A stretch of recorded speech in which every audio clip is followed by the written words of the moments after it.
Agora nós reservamos um assunto bem interessante para falar com vocês, que diz respeito aí a esse processo todo que faz sentido para nós, entender sobre personalidade, sobre uma ótica, sobre um ponto de vista. E hoje nós separamos uma das leis que rege os nossos destinos, como se diz, que regem a nossa vida, que fazem parte do nosso processo evolutivo, que é a dádiva do renascimento. Essa é forte, ou seja, o processo de encarnação, de reencarnação. Algo que é visto como dogmas por alguns, como entendimentos filosóficos, por outros é negada, mas nós vamos ver sobre aspectos que fazem sentido, que trazem coerência, que trazem estudos, como nos diz o lado científico, se você também não consegue comprovar que não existe, então você também não tem a prova científica. Então é uma faca de dois gumes o processo de encarnação e de reencarnação. Nós temos indícios, mas muitos incontestáveis, e nós estamos quase que cientificamente comprovando isso. Nós vamos ver ainda no nosso milênio isso acontecendo pela própria ciência. Não há mais uma negação clara a respeito disso, e sim um processo de entendimento, de busca. Nós estamos falando de processo de universidades, de pesquisadores sérios, buscando indícios, evidências científicas a respeito disso. Quando não se consegue comprovar pela ciência oficial e se consegue trazer indícios desses processos, você tem aí uma comprovação, querendo ou não. Então, nós vamos iniciar esse debate, essa conversa gostosa que a gente gosta de dizer mesmo, a respeito desse tema, que é a dádiva do renascimento. Muito bem. As reencarnações são degraus pelos quais o ser se eleva e progride, diria Leon Denis, amigos de Chico Xavier.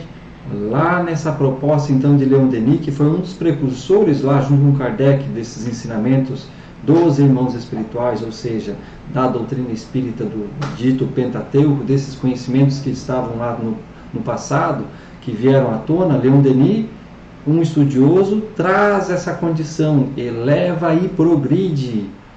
Vamos entender um pouquinho mais. Então são degraus. Nós necessitamos desses processos para exercitar passo a passo. Não é a longos passos que a gente vai caminhando nessa direção. Então é uma reflexão que a gente vai fazendo aí. Nós vamos tentar trazer para vocês aqui várias indicações de livros, inclusive, embasamentos, para a gente ir compreendendo um pouquinho a respeito do que é importante no nosso dia a dia saber sobre isso. É aquilo que a gente vinha comentando também desde o início desses nossos encontros. É tudo um processo, é aos poucos. A gente vem buscando isso tempo a tempo. Então, aqui, mais uma vez, é posto, como certeza de que estamos no caminho certo. Exato. Lembrando, nós estamos trazendo para vocês uma lei. Ou seja, não é uma criação das nossas cabeças. Nós simplesmente estamos buscando entendê-la, compreendê-la para melhor aproveitá-la. Já que nós temos que cumprir, é uma lei, nós não podemos correr dela, foi promulgado, assim como acontece no nosso cotidiano, no nosso dia a dia, é uma lei que rege as nossas vidas, não temos como fugir, podemos até não querer, é diferente, mas ela está ali. Podemos querer ser infratores conscientes ou inconscientes muitas vezes, mas ela vai nos levar a esses degraus, querendo ou não. Muito bem. Então, não é nem problema de fé. Reencarnação não é uma questão de você acreditar ou não, aquilo que o Kaiser acabou de falar, ela é lei. Tanto faz, você já reencarnou e vai reencarnar de novo, já dizia Hermínio Corrêa de Miranda. Hermínio de Miranda tem uma série de livros fantásticos a respeito de obsessão, a respeito de animismo, e ele nos traz essa condição dos processos encarnatórios, inclusive alguns relatos, algumas situações ali, que nós vamos observando isso no nosso cotidiano. Então, mais um insigne pesquisador que transformou, inclusive, todo o processo de entendimento a respeito das doenças mentais, revolucionou realmente, acabando com os famosos casas de, como se dizia, para loucos, nos manicômios que existia. Ele transformou isso e viu que a realidade lá existe sim. Seres que estão ali, ou seja, nós, pessoas ali comuns que estão lá, passando por processo de influenciações espirituais. Então, deu o lado espiritual a eles, a atenção devida a eles, e o outro lado também da ciência. Então, faça o caminho dos dois e vai melhorar muito. E foi o que aconteceu. Então, lá em casas assim nós vemos também o processo encarnatório sendo trabalhado como uma condição. Tanto faz se você acredita ou não, se é uma lei, você vai passar, ele vai necessitar de experimentar várias e várias vezes esse processo. Nossa, mas por que é tão difícil? Por que as religiões batem em cima então? Que isso não existe? Dá-se nomes diferentes para a mesma coisa. Um entende como ressurreição, outro como o espírito que fica na vida eterna, no processo de acolhimento eterno, vai lá no descanso eterno famoso. Não importa a maneira como cada um dá. É um descanso eterno depois que você saiu do ciclo evolutivo das encarnações? Talvez não, porque nós não temos relato de nenhum espírito, aliás, está cheio de livros do próprio querido Chico que vai trazer essas colocações que o espírito trabalha tanto quanto aqui. Tem o momento de repouso dele, é como se fosse segundos diante do que a gente tem aqui, as nossas famosos períodos de descanso, que não há essa necessidade no mundo espiritual, a não ser que você esteja lá numa região de socorro, numa região delicada, que você precise de cuidado, senão não é assim que funciona. Então o trabalho continua, não há esse descanso eterno, esse repouso eterno. Há pessoas dormindo lá por causa de dogmas, de crenças limitantes, mas aí mostra a variedade e a condição humana na sua grandiosidade de acreditar naquilo, aceitar aquilo e realmente estar vivendo aquilo, porque nós só vamos levar e realmente colocar isso em prática se nós entendemos e conseguimos conquistar isso aqui. Senão isso não faz sentido. Eu acho que o descanso que eles querem nos dizer é desse corpo que pesa mesmo. Bota peso nisso, muito peso. Nós, como se diz os irmãos espirituais, ali eles trazem lá várias colocações ali nessas obras. Vamos dizer que é como se a gente estivesse tentando andar com a ponta dos dedos assim em cima do corpo. Imagina um corpo nosso todo de pé e agora nós andando só com as pontinhas dos dedos assim, segurando essa carapaça toda para cima. É mais ou menos isso que está acontecendo. É muito difícil, é muito complicado esse processo. Encarnar é muito mais complicado do que deixar o corpo. Muito. O processo de desenlace desse corpo é muito mais fácil, muito mais sutil do que o processo encarnatório. Por Sempre. isso que se diz que até para morrer tem que merecer. Exato. Não é? Mais ou menos isso. É a questão de merecimento ou questão às vezes de antecipação também. Mas a gente pode postergar. Não digo postergar o processo de desencarne, mas simplesmente ampliá-lo. Já que você tem que passar por um processo que é doloroso, para cada um de nós que ele é doloroso, não é um passeio, nós não estamos a passeio verdadeiramente. Então, nós já que vamos passar por isso, vamos tentar dilatar ao máximo o tempo possível que a gente tem aqui. Vemos com quanto um energético que a gente pode ampliar ou diminuir conforme a nossa postura na vida. Mas é uma lei que está a nosso alcance e ao nosso favor. O processo encarnatório está a nosso favor. E aí a gente vai entender um pouquinho mais. Tem uma passagem aqui muito legal. Então, depende de um ponto de vista, do ponto de vista que nós damos a essa situação toda com relação a encarne, desencarne, encarnação, ressurreição, o nome que se dê. Não importa a sua crença, o importante é o ponto de vista. Se você observar então, qual seria a lógica de eu acreditar que uma criança que nasce já com um período de poucos dias já tem que sofrer várias cirurgias, várias mutilações, várias situações, ou já vem com um baço estourado, fígado estourado, outras situações mais delicadas, ou vem sem uma parte do corpo, com algumas debilidades. Onde estaria a justiça divina de colocar em um corpo frágil que nada cometeu ainda nesse processo encarnatório? Onde estaria a lei divina, a justiça? E o outro que nasce são, sem nada? Onde que estaria? Quem mediria pela ciência essa conotação? Quem daria esse alento aos pais? Quem daria essa colocação à sociedade? Quem responderia melhor do que uma lei de justiça, amor e caridade, que está repleta ali dentro do processo encarnatório? Nada mais se explica do que sobre essa ótica, sobre esse ponto de vista, tem muito mais sentido e lógica e traz muito mais clareza e consola. Qual é a lei humana que consegue consolar uma mãe, um pai que perdeu um ente querido, um filho, alguém? Quem?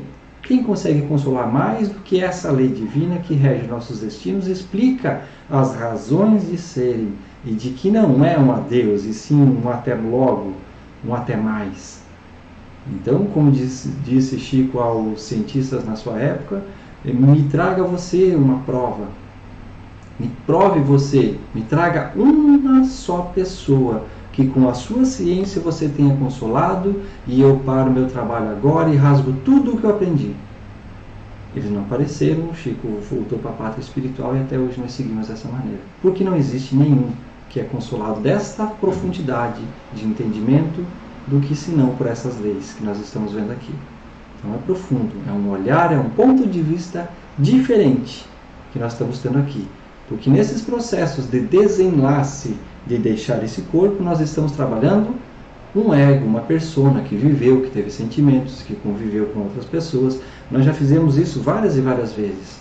E por isso há o que a gente chama de interpolações ou de relacionamentos um pouquinho mais densos, complexos, fios, meandros, vários, como se fosse um novelo mesmo que vai se entrelaçando, mas de trocas energéticas, tanto boas quanto ruins, enlaçadas por bem, por mal, que ficam algumas arraigadas ao passado, outras melhor agora, mas que nada são, nada mais, nada menos são do que tentativas de erros e acertos que vamos trabalhando em existências após existências. Esse é o ponto de vista sobre a ótica dos processos de personalidades, ou seja, de personas, vivências que já tivemos.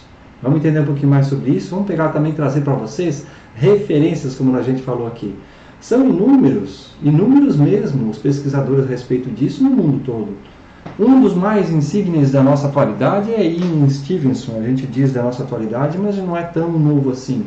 Mas Ian Stevenson, ele é um pesquisador norte-americano que tem vários livros, tratados, verdadeiros tratados a respeito de trazendo indícios de processos encarnatórios. Tem lá 20 casos na Tailândia, em Bangladesh, na Índia, na China. Hoje é continuado ainda lá nos Estados Unidos, na Virgínia, na universidade, dentro da universidade, gente. É tratado ainda e verificado esses casos com um processo científico, método científico para comprovar que aquilo lá a pessoa não tem como tirar da cabeça dele, principalmente com crianças. Então aí tem crianças que se lembram de vidas passadas, um livro dele, 20 casos sugestivos de reencarnação, processos grandes. Sabem quanto que está isso hoje? Só para nós termos uma ideia, hoje, nos dias de hoje atuais, mais de 2.500 casos relatados, catalogados, sugestivos de reencarnação. Mas ainda tem gente que quer negar isso. Não tem como negar 2.500 casos. Não tem como negar isso. Mas isso a gente está falando de um norte-americano com um processo gigante numa universidade. Vamos trazer um outro aí. Esse é brasileiro, Hernani Guimarães Andrade. Quem não ouviu falar dele deve pesquisar. Tem livros fantásticos. Reencarnação no Brasil. Casos, assim como em Stevenson, relatados, que você vai lá tratar de duas meninas que tiveram um caso, inclusive um de São Paulo, que está nessa reencarnação no Brasil, que vai tratar sobre esse processo de lembranças de vidas anteriores que ele estava trazendo agora. Esse também, Renasceu por Amor, é um caso de dois meninos também, jovens na verdade, que relembravam, ele lembrava a sua existência com outro nome, que trazia aqui no Brasil, olha só. Hernani Guimarães Andrade é um dos insígnios que tem várias publicações aqui, uma contribuição gigante para a difusão do entendimento sobre essa lei universal da reencarnação. Então temos muitos pesquisadores aqui, nós estamos trazendo só alguns nesse aqui. Vamos trazer mais uns itens aqui. Até o nosso próprio professor Godinho tem um vídeo nas nossas mídias, onde ele fala que também, quando era criança, ele se lembrava de uma existência, né, em outra situação, em outro momento da vida, em outro país. Também é uma prova aí de que isso acontece muito, né? Inclusive ele citou todo esse estudo que nós estamos vendo aqui. Esse projeto só existe por causa dessas lembranças, gente. Isso tudo olha começou a profundidade. Dessa forma, né? Quando ele lá, criança, tinha essas lembranças, tinha essas memórias e ninguém sabia explicar, ninguém sabia entender. Naquela época se levava em tudo quanto é lugar para tentar explicar, como diz, né? E aí foi onde ele começou a ter vontade de compreender aquilo que acontecia com ele, onde ele começou o seu estudo do psiquismo, né? E então, com essas obras, com tudo isso que vem aumentando, facilita muito, né, para nós hoje se isso acontece hoje aqui, perto da gente, a gente já sabe o que fazer, né, Kaiser? Exatamente. Então, olha a profundidade que tem um sofrimento uma dor. Porque não acha que é legal você viver com isso e as pessoas te chamarem de louco, de esquisito. Não é. Então, por uma dor, ele criou um projeto. Olha só que interessante. Então, faz parte desse processo, desse projeto, a gente conseguir levar adiante isso tudo. Honrar todos esses pesquisadores, dando a nossa contribuição, que é o quê? Esclarecendo, entendendo e tentando levar a outras pessoas esses conhecimentos. Então, é muito rico. E é por isso que nós temos essas semanas que a gente faz de conteúdos. É uma semana justamente para, como se fosse um brinde. O Godinho gosta de dizer assim, é o nosso momento mais feliz, que ele adora verdadeiramente. Por quê? Porque ele traz lá, não que nos cursos, não é desmerecendo os cursos, nada disso. É porque é o momento que a gente tem a oportunidade de levar essa visão de que isso pode transformar uma vida. E se uma pessoa, um de vocês que está aqui conosco agora, já der um clique ou mexer ou ajudar alguém, já valeu, gente. Não precisa mais que isso. Claro que o nosso objetivo é tentar propagar e levar o maior número de pessoas possível esses conhecimentos para que eles sejam disseminados.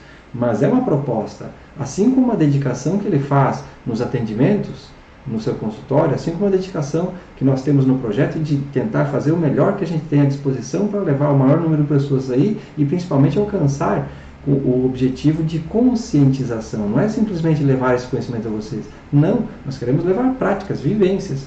É o processo de fazer a consciência de vocês pensarem dessa forma. Despertar mesmo. Despertarem e faz com que vocês, pouco a pouco, diariamente, possam ter atitudes que melhorem o seu convívio, né? Com seus entes também queridos, né? Exatamente. Então o processo é esse. Quem trabalha com algumas técnicas dessas já está familiarizado com isso. Já está, porque já teve que estudar um pouco mais, se aprimorar. Mas aquele que está buscando autoconhecimento não pode se beneficiar disso? Claro que sim. Claro que sim. Necessita se beneficiar disso. Por isso existem essas lives, esses encontros que a gente faz. E também os cursos voltados ao autoconhecimento. Então vamos trazer mais umas bibliografias para vocês aqui? Tem ainda, a gente pode mencionar de Chico, né? Chico Fenômeno, né? Missionários da Luz também, que trata também de casos que vão exemplificar, tá? As reencarnações. Voltei, que é um livro muito interessante, eu particularmente gosto bastante. Posso contar um pouquinho? Pode.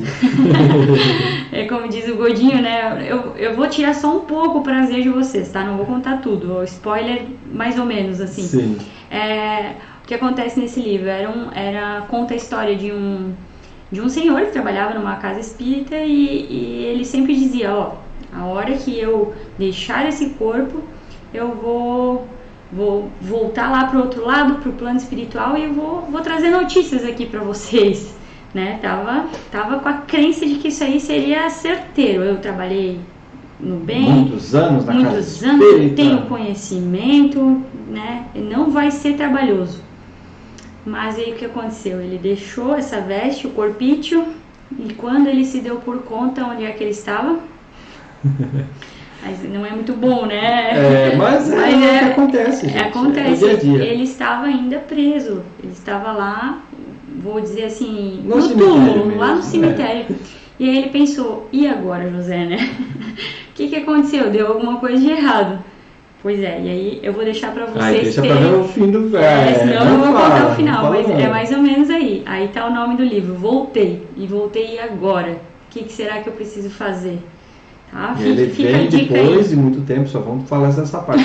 E ele traz essa história que aconteceu nesse livro, tá? O resto da história está ali. Ele conta como foi esse processo para ele, o que foi de surpresa, como ele fez aí para se adequar aos caminhos, ressignificar e compreender também. E é muito interessante porque ele teve que passar por um processo de dessensibilização, que é o que acontece quando a gente transforma e consegue melhorar essa pessoa que está vivendo aqui agora. Então ele conseguiu fazer isso e aí ele vem dar um exemplo gigante a respeito disso. Daquilo que verdadeiramente importa, aquilo que verdadeiramente conseguimos transformar. Então é importantíssimo olhar esses livros. E tem um outro também, né? Tem o que a gente chama de nosso manual, né, de funcionamento, tá? Que é o Evangelho segundo o Espiritismo. Temos também muitas passagens aí dentro do Evangelho contidas onde explica um pouco mais sobre essa ótica. Nós vamos ver uma passagem, inclusive, depois. Isto. Nós temos Alvorada Cristã e temos também Minha Vida em Outra Vida. Esse livro também é um filme, para os que gostam de filme e não tanto da leitura, também fica a sugestão do filme Minha Vida em Outra Vida. Que tem algumas pessoas que entenderam, inclusive, como terror, tá, gente? Não tem nada a ver com terror. Não. É muito linda a história. É muito bonita essa história, fica a dica para vocês que gostam de se inteirar, de ver por uma ótica diferente, né? Às vezes gostam de ler o livro e depois ver o filme, ou vice-versa, pode ajudar bastante a compreensão desse assunto. Exatamente, assim como a Alvorada Cristã traz uma história belíssima a respeito desse processo de encarne e desencarne, de encontros e desencontros, como se diz. Temos aqui uma pergunta, Kaiser, que eu acho que é interessante a gente já emendar agora, que daí a gente já esclarece. Sim. É interessante incentivar uma criança a reviver esses momentos que ela lembra, ou instigar ela a lembrar de alguma coisa? É interessante fazer um processo que a gente diz de deixar fluir naturalmente. Não é interessante você incentivar a criança. Por exemplo, não sei se vocês lembram ou não, mas tem um caso de um bombeiro, do menino, Lulu, que lá nos Estados Unidos. Ele lembrava de uma existência dele quando ele era bombeiro, que ele morreu em determinada situação lá e ele lembrava de tudo, absolutamente tudo. Ele era fascinado por isso. E o incentivo que foi dado a ele era aos pais, porque eles ficaram aterrorizados, os pais, né? Até descobrirem bem certinho a origem, da onde que estava vindo tudo isso, e foram ver que eram memórias, lembranças mesmo de uma existência que ele teve naquela situação, com aquele bombeiro, e acharam todo o caso. Mas foi dito, um processo que foi orientado a eles não instigue a criança, só não faça um grande erro. Quando, por exemplo, a criança está falando contigo e ela diz para ti, a vovó está aí. Aí a criança, normalmente os pais, as pessoas ficam aterrorizadas e dizem o quê? Para de bobagem, criança, vai lá fazer uma leitura, vai lá rezar. Que coisa é essa? Não. O que você está fazendo nesse momento? Matando e desincentivando aquilo que é natural nela, de perceber o que é a realidade real, aquilo que está à sua volta.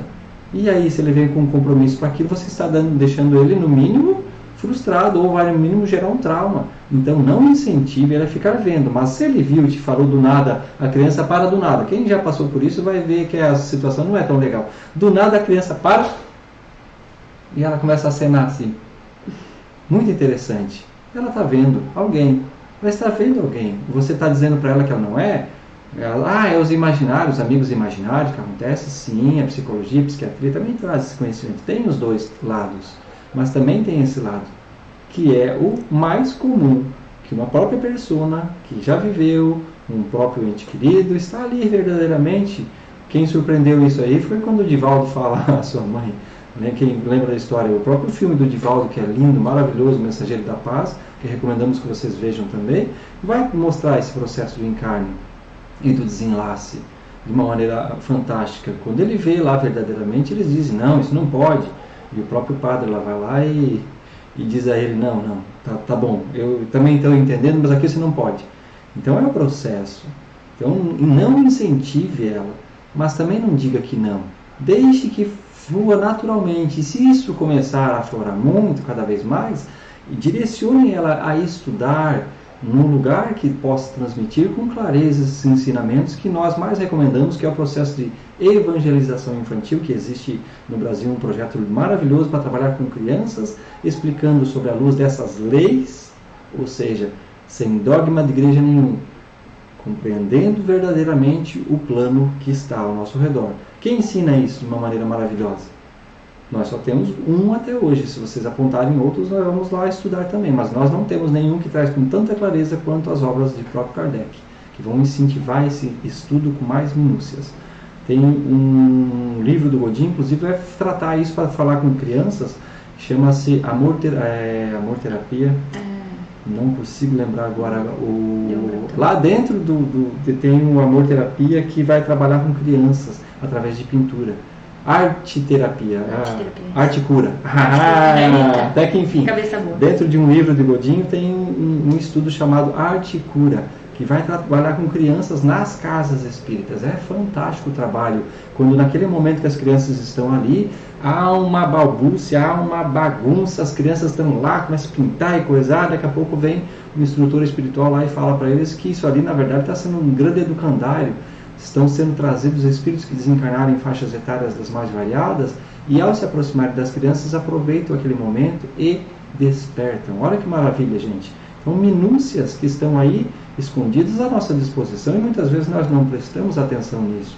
Então, não incentive, mas também não diga que não. Deixa que corra naturalmente, assim né? como deve ser com um processo mediúnico. Até deve porque, ser nunca forçado. Até porque a criança até os 7 anos está mais pro lado de lá do que pro lado de cá, no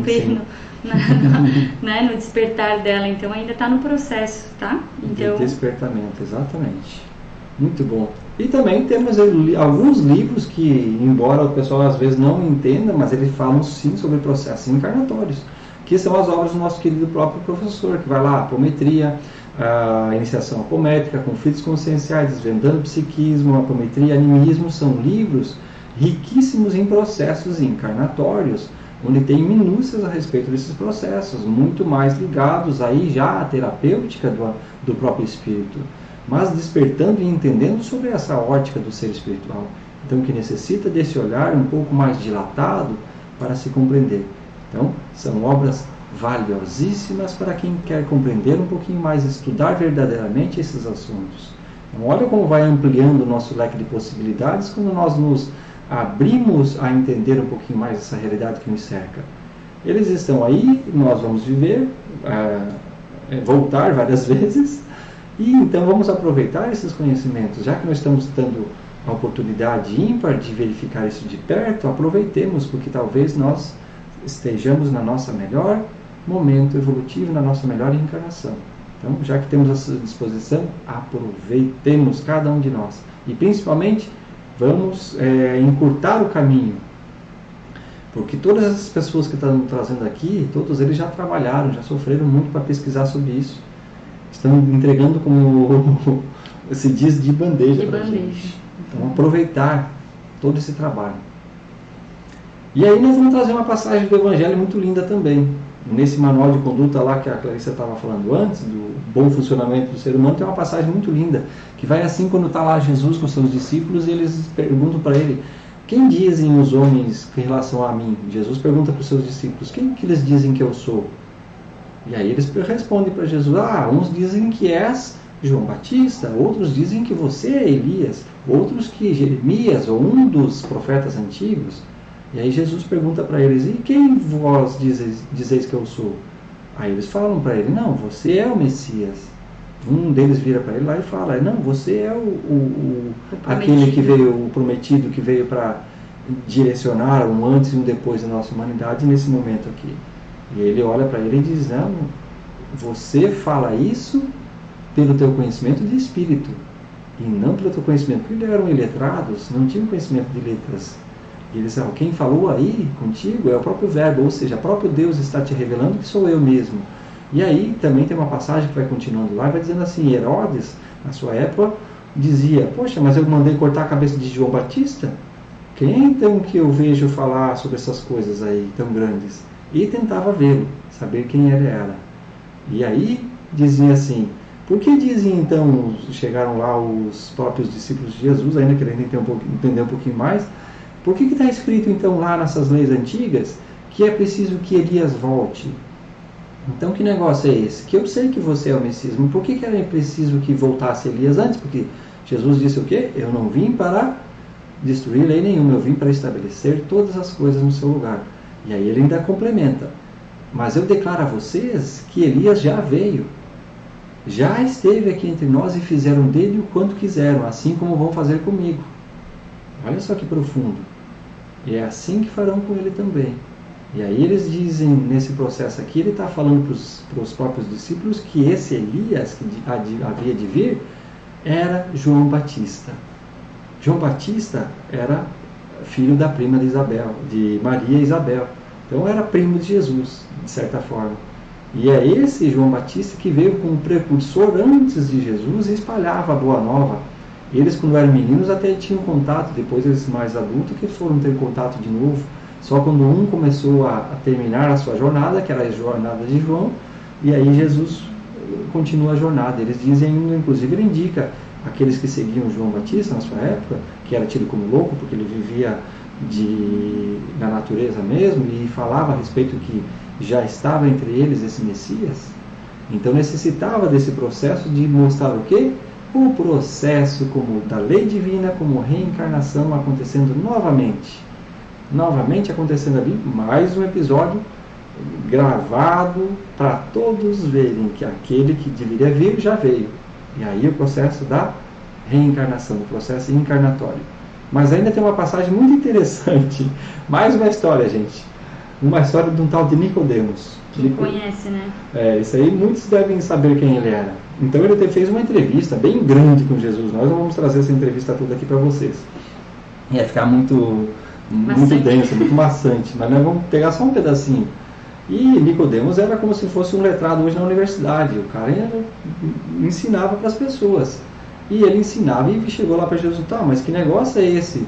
Como pode alguém velho voltar a viver, então entrar dentro do ventre da sua mãe de novo? Que negócio é esse? E ele ensinava na sinagoga. E Jesus olha para ele mesmo, hello, que negócio é esse? Como assim? Tu me ensina nas sinagogas, ensina o povo e não entende dessas coisas. Como que você não sabe como é que isso acontece? E ainda arremata, Jesus ainda arremata para ele dizendo, se eu estou te falando das coisas da terra e você não compreende, que dirá quando eu te falar das leis divinas, as leis cósmicas que regem o universo? Aí que vai dar um baralho de vez, então não vou nem entrar por esse porém aí. Mas olha só a dificuldade de compreensão. Por que isso na sua época? Porque não dá para chocar os níveis conscienciais. Jesus trouxe esses conhecimentos e racionalizou um pouco mais. Mas ainda estávamos muito brutos para entender aquela época e hoje um pouco mais espertos e estamos então sendo chamados a atenção para dizer, não dá mais para fingir que isso não existe. Esse processo está acontecendo, vai acontecer, sempre aconteceu desde os primórdios da nossa humanidade. Então é uma necessidade que nós temos de fazer com que isso faça sentido na nossa vida e passemos de proliferadores de palavras, de pessoas que passam adiante esses conhecimentos e sim vivenciemos esses conhecimentos. O que isso muda na minha vida? Compreender que esse processo vai acontecer de novo é que eu possa evitar sofrimentos e dores, fazendo com que eu possa aproveitar ao máximo essa experiência que eu estou tendo agora. Essa é a diferença, assim como aconteceu com ele, porque nós vamos voltar. Será que a gente vai voltar então, Kaiser, para terminar aí a nossa obra, a nossa casa, os nossos negócios? Será que assim, será que se eu morrer hoje, será que eu volto para deixar as tuas obras? Para mexer naquilo que eu tinha terminado? Certamente, né? Certamente não. Com certeza não. Porque lá, Nicodemos, Jesus ainda remata para ele, voltaremos várias vezes para terminar as nossas obras. Que obras a gente deixou de fazer então? Aí são aquelas coisas que às vezes os olhos não veem, né? A gente tem que voltar então para trabalhar as nossas virtudes, porque provavelmente deixamos de fazer, deixamos de olhar, deixamos de nos interessar às vezes, porque nos preocupamos sob outra ótica. Não que não seja importante, é sim também, mas ser menos intransigente, ser menos rígido, menos ranzinza, menos orgulhoso, menos indiferente, né? Um pouquinho a cada dia possamos melhorar. Então, ser mais tolerante, mais amoroso, mais caridoso, mais paciente e mais companheiro. Algumas das grandes virtudes, né? Então, também a gente pode fazer aqui uma reflexão sobre a mochila, né? Já falávamos sobre isso, Kaiser, em um outro momento, talvez não acompanharam. Imaginemos então que todos nós temos duas mochilas, uma na frente e uma atrás. As nossas aqui da frente é aquilo que a gente tem de melhor, né? Aquilo que a gente enxerga em nós que é o melhor. E atrás aquilo que é ruim, aquilo que eu preciso trabalhar. Então eu não costumo, né, visualizar aqui, eu não tenho olhos atrás na nuca. Mas imaginemos que andamos todos numa fila.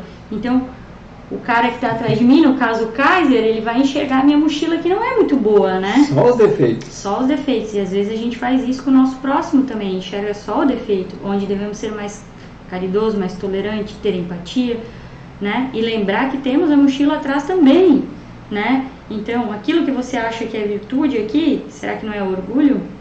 Será que não é egoísmo? Talvez tenha que pensar isso dessa mochila, jogar para trás e buscar outras coisas para trabalhar. Então, a cada dia que possamos lembrar das mochilas e das nossas virtudes e principalmente despertar os nossos potenciais que estão adormecidos, que eu acredito que sejam nesses conhecimentos. Exatamente. E o principal de tudo, se isso aqui é uma lei, lembremos sempre disso, se isso aqui é uma lei, eu tenho como fugir? Não vai dar certo. Não dá. Porque tem essa passagem aqui que vai nos dizer assim: o Espírito sopra onde quer, ouve-lhe a voz, mas não sabe de onde vem, nem para onde ele vai. Essa passagem lá também desse mesmo manual de bom comportamento do ser humano, que é uma passagem do Evangelho, vai nos trazer justamente a reflexão do que nós somos. Nós devemos ser a nossa melhor companhia. Mas como é que eu vou ser minha melhor companhia se eu trago esses defeitos e às vezes deixo eles bem evidentes e não quero trabalhá-los? Eu não sei a minha jornada evolutiva. Eu sei aquela mochila do outro, eu estou vendo a mochila do outro, eu sei da história dele? Será que verdadeiramente eu sei? Não. Eu sei qual foi a jornada que ele passou para estar dessa maneira? Será que ele já não está 1000 anos-luz da minha frente? Muitas vezes temos relatos, inclusive, de processos encarnatórios e reencarnações, onde que tem lá a Rainha Elizabeth voltando ao mundo espiritual, um dos livros lá que conta, onde que ele está... ela vê muito acima dela, mas muito acima dela mesmo, pessoas que ela via como ínfimos na sua jornada lá como rainha, naquela vivência que ela experienciou, e muitos anos-luz de conhecimento a respeito das leis divinas, em termos de entendimento e de moralidade, muito longe na jornada evolutiva. Podemos trazer um exemplo um pouco mais simples, talvez que as pessoas tenham visto no filme Nosso Lar, quando André Luiz deixa também o corpo de carne e passa a estagiar na colônia. Ele então encontra aquela paciente, não sei se vão lembrar, aquela paciente que era mais pobre, humilde, que ele fazia por caridade. De mau gosto, às vezes. Às vezes de mau gosto. Uma das poucas ações de caridade que ele tinha enquanto encarnado, né? Então ela estava muito acima dele naquele momento evolutivo. Mas o que ele fez? Com humildade, correu atrás do prejuízo, né? Para poder trazer essas obras lindas que nós temos até hoje. Né? Então dá sempre um momento, nós temos essa oportunidade. Mas são exemplos de lei, da lei divina posta em ação.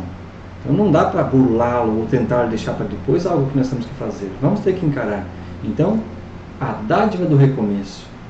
Nós viemos sim com uma página em branco maravilhosa, passamos por esse processo de enlace ao novo corpo, uma nova experiência, trazemos clichês de memórias, lembranças de existências anteriores, seja em tenridade, como a gente está trazendo aqui, seja depois. Tem pessoas que não passam por isso desde pequenininho, por necessidade de despertamento, vem mais à tarde, como a grande maioria de nós, através de autoconhecimento, ou de conhecimento, ou de necessidade de preencher uma lacuna, um vazio que está lá, e se depara com esses ensinamentos e diz: isso não é novo. Aquela experiência que você tem lá de ver um livro, nossa, isso aqui eu já conheço. Claro que já conhece, às vezes só está rememorando, só relembrando algo que já trabalhou, que já viveu. Então a dádiva do recomeço traz essa nuance de que eu posso sim, e a lei de justiça e de equilíbrio. Eu tenho uma nova chance, uma nova oportunidade de fazer isso acontecer na minha vida. Então é um processo que é gradativo e não pode ser muito demorado nesse processo quando a gente já tomou o conhecimento dele. Que nós, como se diz, temos o peso ali de ter trazido aquilo que eu conheço, até eu não conhecer, é um peso. Depois que eu conheço, muda a minha figura. É por isso que muitas vezes as pessoas dizem: nossa, agora comecei a fuçar nesse negócio de personalidade passada aí, Jesus, como está aparecendo coisa. Mas você está fuçando ou simplesmente está literalmente limpando a casa, aquele quartinho que a gente vai deixando para depois vai jogando para fora as coisas? É diferente uma coisa de outra. Porque num você está consciente do que você está passando. Vai doer, às vezes vai ter sofrimento, vai ter dores, mas é um processo maravilhoso de transformação e de mudança. Precisamos disso. A gente tem muitas pessoas que têm dúvida quanto ao que é feito com a personalidade que é ressignificada. Isso a gente vai falar um pouquinho mais na semana que vem, mas já adiantando um pouquinho para vocês não ficarem com tanta curiosidade, né? No momento em que a gente faz esse tratamento, que a persona vem, se manifesta, aquilo estava pronto, aquilo estava já no estágio de afloramento muito grande e pronto para ser trabalhado. Não aparece nada que não esteja pronto para ser trabalhado. No momento em que o terapeuta faz a elucidação para a persona, ela é acolhida, ela é instruída, ela é encaminhada e ela não incomoda mais, né? Incomoda, né? A gente não deixa de ser um incômodo. É um incômodo. Às vezes, coitada, ela nem sabe que está incomodando, mas para isso que existe o tratamento, né? Ela vai para uma outra esfera e está pronta aí para os ensinamentos e para começar a se acoplar aí, né?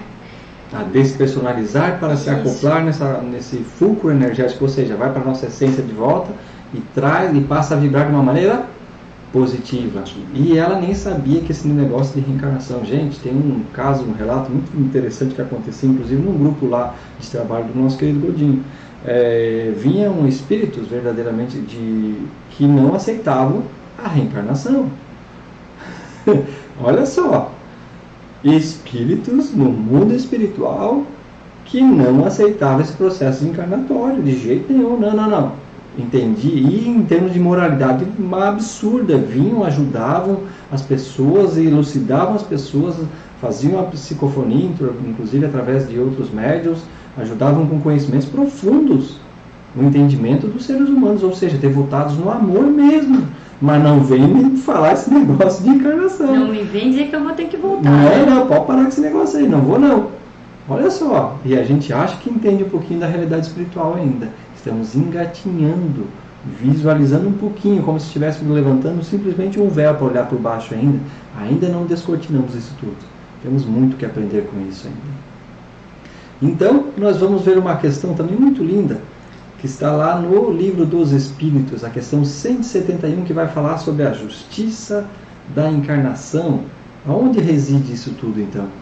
Eu vou ler para vocês, então, um pedacinho que diz: a reencarnação é lei universal, vigente em todos os mundos habitados. É como lei, é como tal imutável.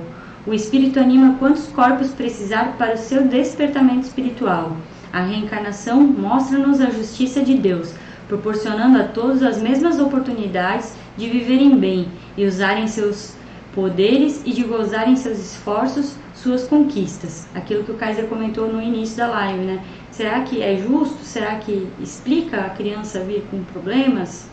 Né? Aqui a gente consegue entender um pouquinho melhor. O descrédito de alguns em relação a essa lei não altera a sua vigência, visto que uma lei eterna, fundamentada por Deus, não vai deixar de ser lei porque um punhado de espíritos nela não acredita. Quem não crê na luz não afeta a existência dela e continuará a ser por ela beneficiado. Porque alguém não acreditar que a água sacia a sede é um benefício para a vida. A água não vai deixar de existir para ele. Ela corre o seu percurso sempre fazendo o bem que Deus determinou. Assim por diante, são inumeráveis os fatos que existem, independentes da aprovação dos homens. Olha que profundo isso, gente. É uma questão, como a gente colocou lá, de crença? Não é? É uma questão evolutiva? Sim, é uma lei. Não tem como voltar atrás. Você querendo ou não, você vai ter que aceitar esse processo. Ele vai acontecer, independente de qual nós queremos ou não. O ar está entre nós aqui. Ainda bem, né? Porque necessitamos, neste processo que nós vivenciamos na Terra, desses elementos. Assim como essa lei, assim como a água. Olha que exemplos lindos que ele foi trazendo ali. Então necessitamos sim desse olhar, de entender que isso aqui faz parte da justiça. Assim como também vemos lá outras passagens das mais variados níveis de entendimento sobre processos complicados de vida, por exemplo, aquele que está participando lá de uma pessoa que faz muita maldade, um exemplo, faz muita maldade. Nossa, esse vai lá, o coitadinho, meu vizinho que não faz nada, tadinho, desencarnou ali, deu um treco nele e foi embora, já morreu. E o outro lá, bandido, que fez isso com a gente, que fez aquilo com o outro, que ele trouxe lá, tá lá, o velho lá. Nossa, que justiça é essa? Quanta cegueira! Quanta cegueira de entendimento! Tem passagens muito lindas com relação a isso. Várias, a gente podia trazer muito mais histórias a respeito disso, mas a reflexão que fica é: a justiça, ela é verdadeiramente muito sábia nas mãos de Deus. A nossa é falha, muito falha, mas essa aqui, ela não coloca nenhum fardo pesado em ombros frágeis, de jeito nenhum. Cada um de nós tem a justa medida do que necessita para a caminhada, para o despertamento. E se nos veio o cajado da dor em determinado momento da vida, quer dizer que nós já estamos prontos para suportar aquele embate. Então, quando há um acoplamento de determinadas situações de personalidades ou de obsessões que estão acontecendo, que estão entruncados na minha vida, é porque eu já tenho capacidade para lidar com elas. E se não tenho, está no momento de, nesta existência ainda não despertei para aquilo, quer dizer que eu já vivi no passado e agora eu preciso trabalhar. Também tem essa colocação. E aí eu vou ter que me mexer. Porque adianta eu construir minha casa abaixo do nível do rio? Uma hora isso vai encher, eu vou ter que sair de lá. Não tem? É a lógica, assim é também a reencarnação. Um processo lógico, sábio, que traz o peso e a medida correta para cada um de nós. Nem mais, nem menos do que nós podemos suportar. Sempre. Aí nós devemos lembrar de uma passagem muito linda. As mãos que ajudam são mais sagradas do que os lábios que rezam. Vocês já devem conhecer quem fala isso, quem falou, e que reverbera até hoje ainda. Foi Madre Teresa. Olha só. Então, esse é o exemplo prático, né, do que devemos fazer, né? Devemos pôr a mão na massa. É obra que nos espera. É obra que vai fazer diferença. São essas atitudes, essa postura diante de tudo que a gente está conhecendo aqui, de olhar com carinho aquilo que eu posso mexer. Tem coisas que eu não consigo mexer. Eu posso mudar o jeito que a Clarissa está no dia a dia dela? Você vai tentar fazer isso com o teu companheiro aí, tu está morto. Literalmente, só vai arrumar encrenca para a cabeça. A única pessoa que a gente pode moldar e mudar somos nós mesmos. E não pelo outro também. Não. Prestem atenção nisso. Nunca. Observem o que a gente fala. Você nunca vai mudar pelo outro. Você tem que mudar porque você quer. Né? A mudança que você quer está dentro de você. É uma coisa meio clichê de falar, Parece mas, clichê, mas é mais ou menos por aí, né? É. Assim como a cada dia, nós aqui do projeto também fizemos uma mudança. É aquilo que a gente sempre fala para vocês, né? A gente aprende muito mais com vocês do que vocês conosco, eu acredito, Exato, né? sem dúvida. A nossa tarefa foi dada, nós apenas estamos cumprindo aqui. Exato. Quantas vezes a gente já estava aí enganando as pessoas de determinados momentos de outras vidas, de outras existências, quer dizer, quantas experiências ruins já tivemos? Talvez, como já nós falamos antes, nós estamos despertando um pouco mais cedo nesta experiência agora. E aí não é por, nossa, porque é dedicação. Sim, temos que nos dedicar a querer ser melhor do que nós fomos no dia anterior. Mas não quer dizer que a gente já melhorou, que já estamos ótimos. Não, só quer dizer que a gente está um pouquinho mais adiante do que a gente gostaria de estar. Então, esse é o processo. Elucidar para compreender, para poder mudar e não moldar. Não se molde alguém.